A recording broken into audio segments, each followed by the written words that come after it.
Hendaklah kamu saling mengasihi. Ibu bapak, saudara-saudari, umat beriman sekalian yang terkasih dalam Kristus. Ketika hendak berpisah dengan murid-muridnya, Yesus menyampaikan pesan penting ini kepada mereka. Hendaklah kamu saling mengasihi. Malam itu adalah malam perjamuan terakhir. Maka pesan itu jadi pesan yang penting. Yesus ingin agar pesan itu membekas dalam diri murid-muridnya. Karena itu dengan dua tindakan sekaligus, dia memperlihatkan teladan cinta kasih kepada murid-muridnya. Yesus membasuh kaki para murid. Kaki adalah bagian tubuh paling rendah. Membasuh kaki adalah pekerjaan rendah. Membasuh kaki adalah pekerjaan orang-orang rendah.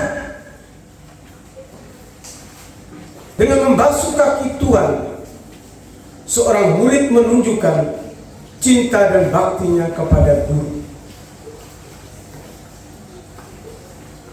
Tapi Yesus bukan hamba, dia Tuhan. Yesus bukan murid, dia guru. Tuhan membasuh kaki hamba, guru membasuh kaki murid. Betapa pesan cinta kasih itu hendak tunjukkan Yesus begitu telanjang. Mengertikah kamu apa yang telah kuperbuat kepadamu? Kamu menyebut aku guru dan sahabat, dan memang benar katamu itu. Jadi jika aku yang adalah guru dan Tuhanmu telah menunjukkan teladan ini kepadamu, kamu pun wajib saling membasuh kaki. Yesus makan perjamuan Paskah bersama murid-muridnya. Di meja perjamuan dia tunjukkan teladan pengorbanan. Roti yang dipecah-pecah adalah lambang tubuh yang dikorbankan. Anggur yang dituang adalah lambang darah yang tercurah di Golgota. Katanya kepada murid-muridnya, ambil dan makanlah, ambil dan minumlah, lakukanlah ini sebagai kenangan akan datang. Roti dan anggur yang dipecah dan yang tertumpah adalah tanda yang mengantisipasi salib dan kematian Yesus. Dengan salib Yesus mau menunjukkan bahwa cinta bukan kata netral. Cinta adalah kata yang berpihak, karena cinta adalah sebuah keberpihakan. Dengan tergantung di atas salib, Yesus hendak menegaskan bahwa cinta bukan kata benda, cinta bukan kata sifat, cinta adalah kata kerja, cinta adalah tugas, cinta adalah misi. Cinta artinya mencintai. Hendaklah kamu saling menaruh cinta kasih. Ibu bapak, saudara-saudari, umat beriman sekalian yang terkasih dalam Kristus, cinta selalu mempunyai hubungan langsung dengan perbuatan. Cinta tanpa perbuatan itu omong kosong, nonsense.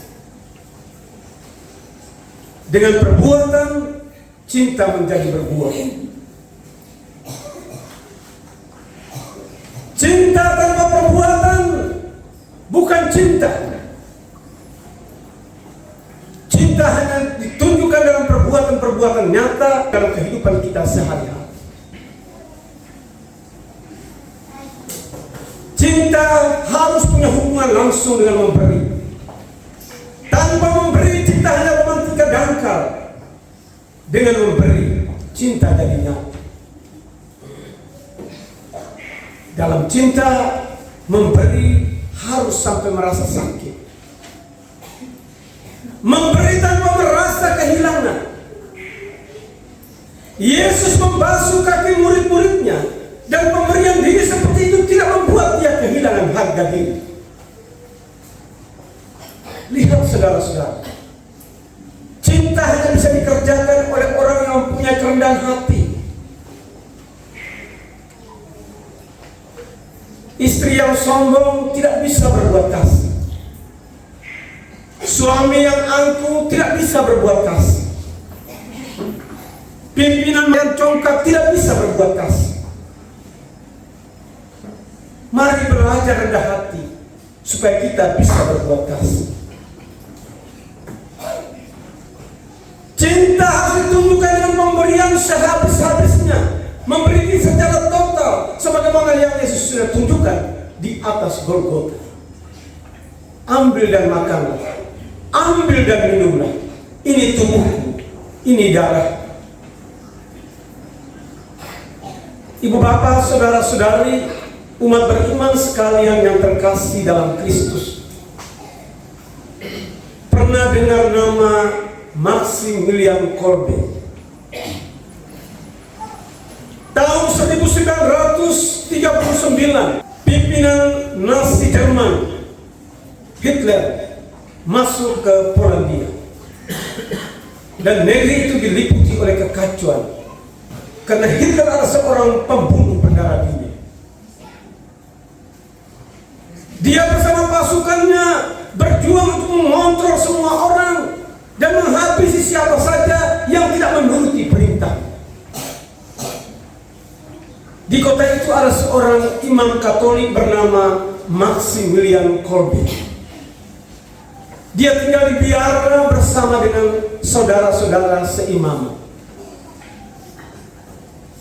Dia melayani orang-orang yang ketakutan di saat Nazi Jerman berkuasa di Polandia.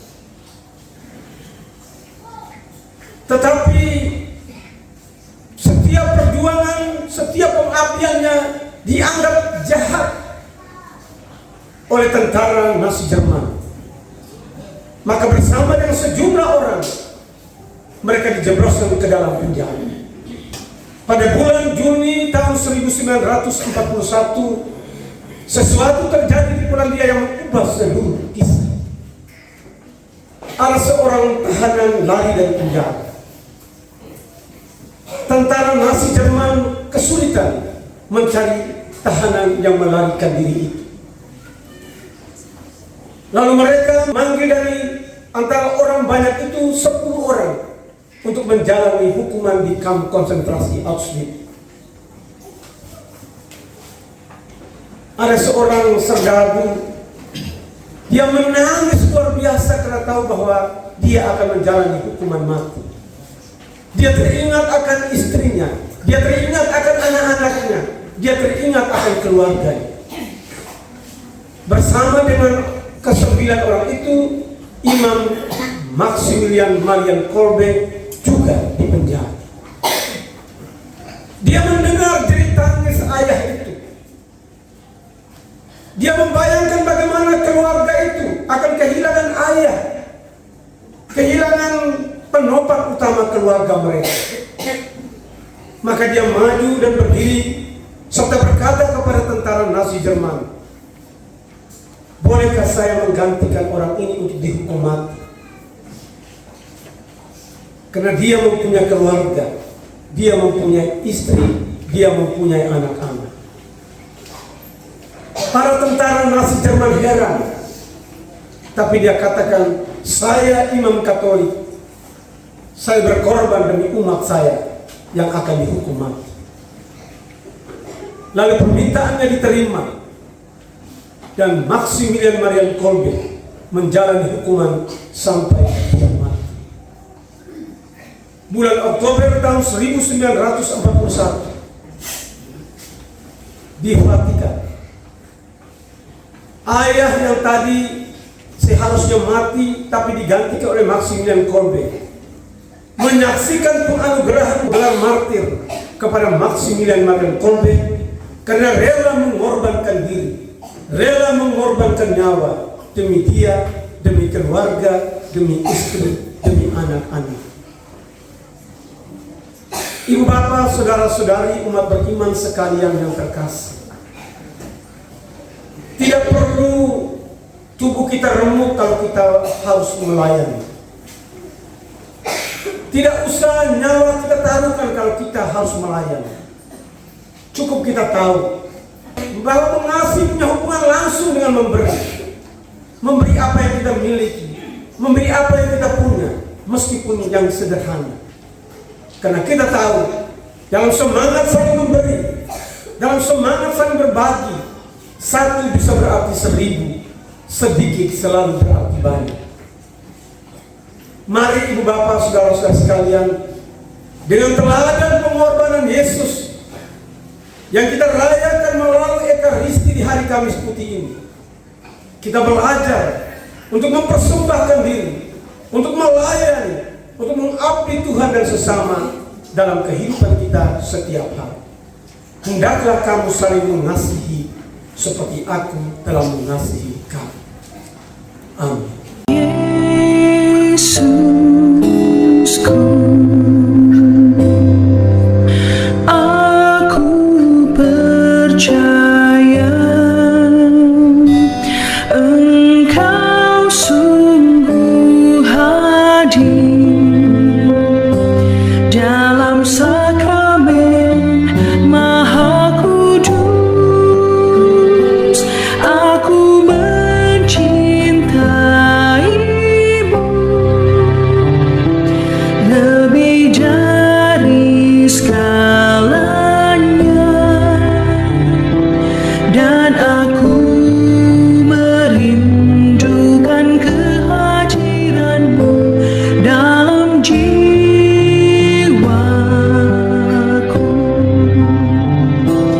Karena sekarang aku tak dapat menyambutmu dalam sakramen Ekaristi, datanglah sekurang-kurangnya secara rohani ke dalam hatiku.